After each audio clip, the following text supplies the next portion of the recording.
All right, so the next thing that we're going to take a look at here again stems from what we discussed earlier with the phase changes. And specifically now, we're going to be taking a look at having a liquid and what actually happens at the surface of that liquid.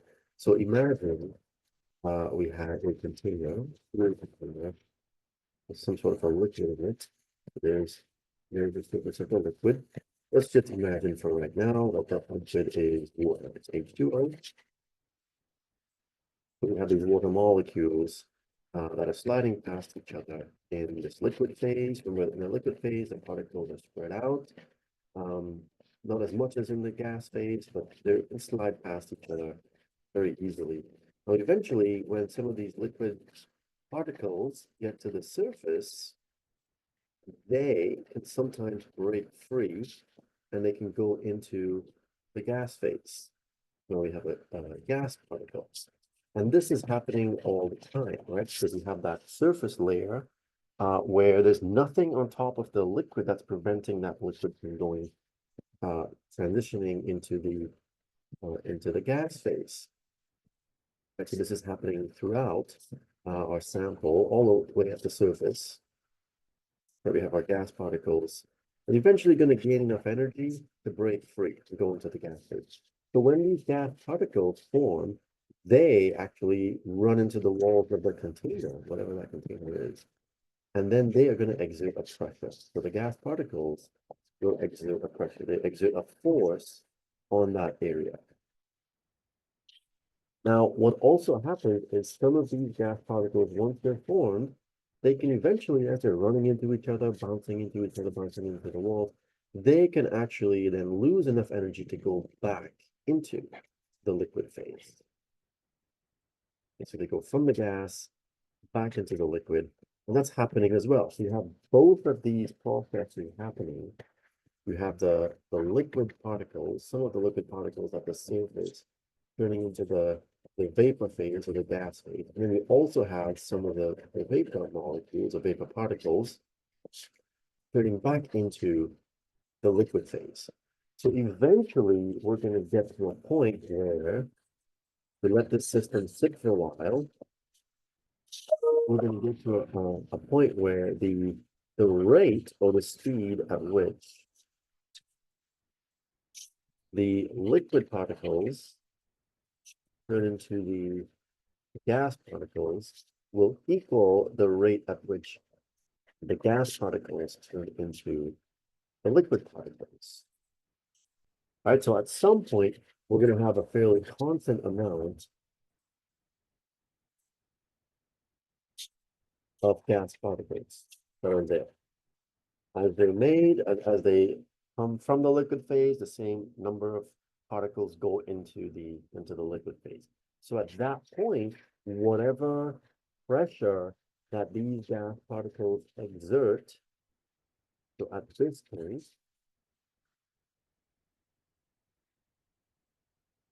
the pressure that the gas particles exert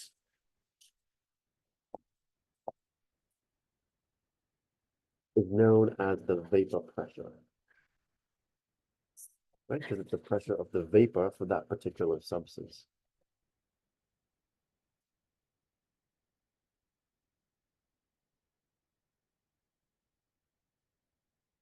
So we define the vapor pressure of a liquid as the pressure that the gas particles of that substance has over the liquid at equilibrium. So what we just described here, where the liquid particles are going into the gas phase, where the gas particles are going into the liquid phase, when these are equal to each other, right? That state that we've reached here is called equilibrium.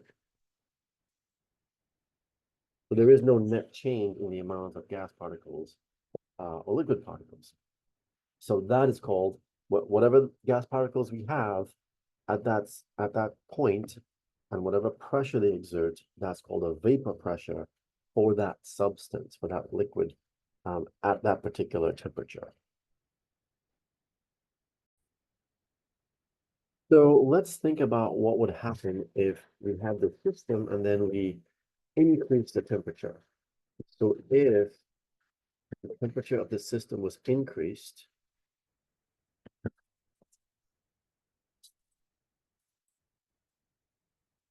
what would happen? Well, as we give the system more heat energy, right, these particles here in the liquid, they will gain enough energy that they would eventually, now more of them are going to go into the gas phase, right? So what we're going to do is we're going to increase the amount or the number of liquid water molecules that now go into the gas phase. Now simply we're going to have more, let's say more particles go into the gas phase.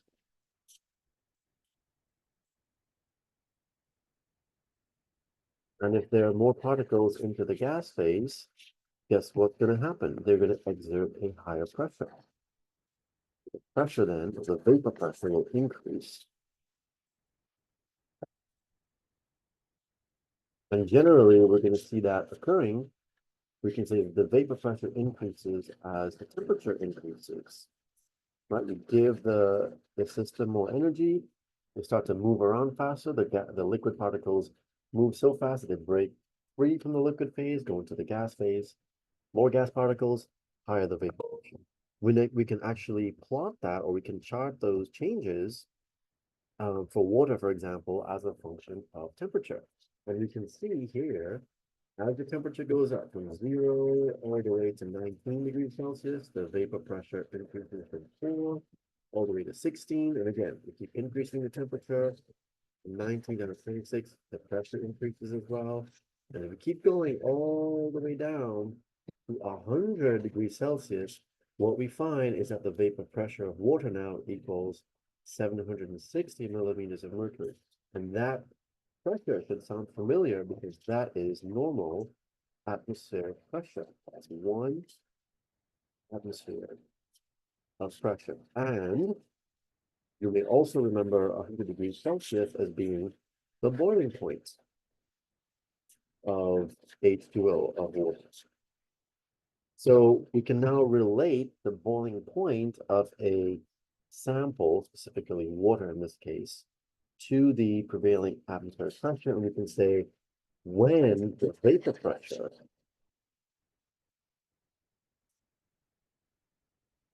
of a liquid reaches or exceeds the atmospheric pressure,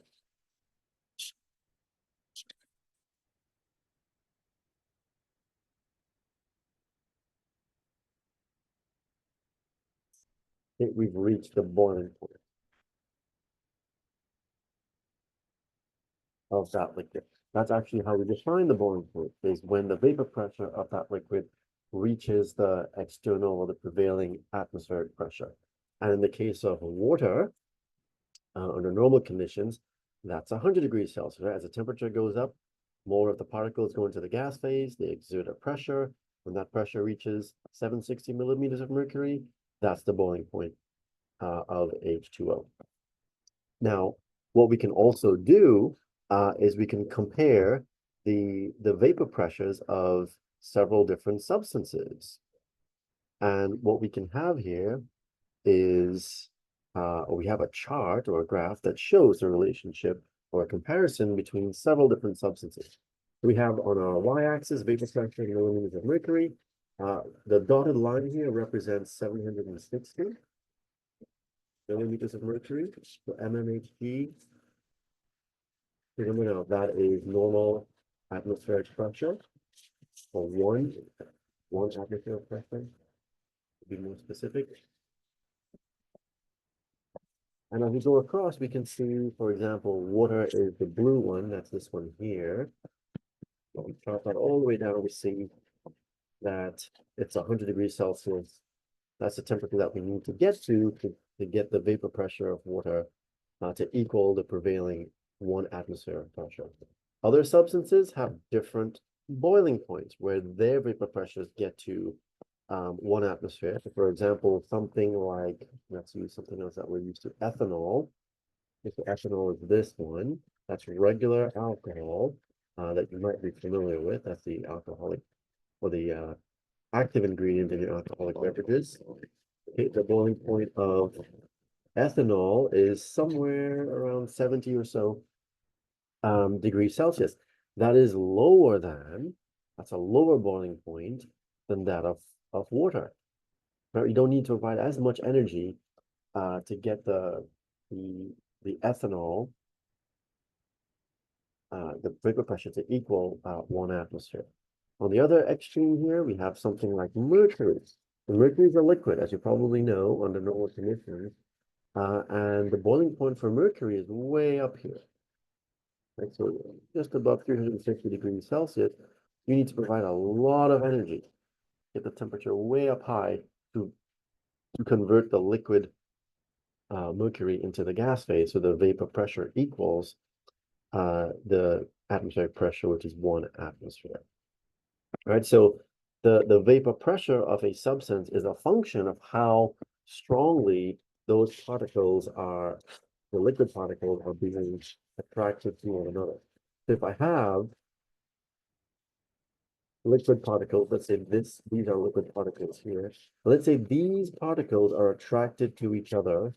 Let's say now strong attraction between the particles. Okay, that would mean that it takes more energy to separate them or to convert them into the gas phase.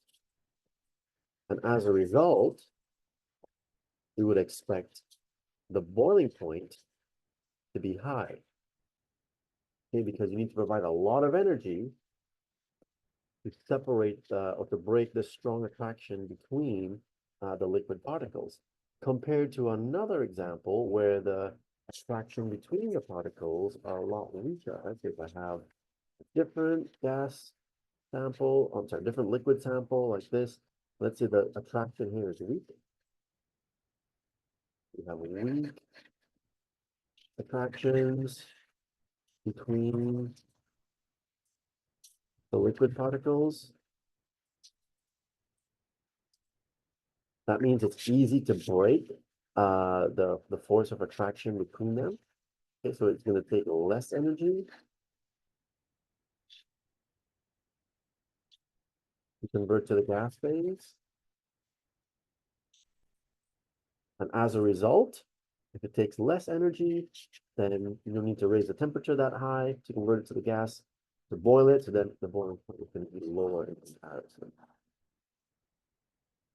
Okay, so in all of these examples that we saw here, we can make some general conclusions about the strength of attractions between, for example, the water particles. So over here, because water has a higher boiling point than that of ethanol, okay, maybe about 20, 25 degrees more, we can then conclude that the forces of attraction between the water molecules are stronger than those forces of attraction between the ethanol particles, because it takes more energy, the boiling point's higher for water than it is for ethanol, right?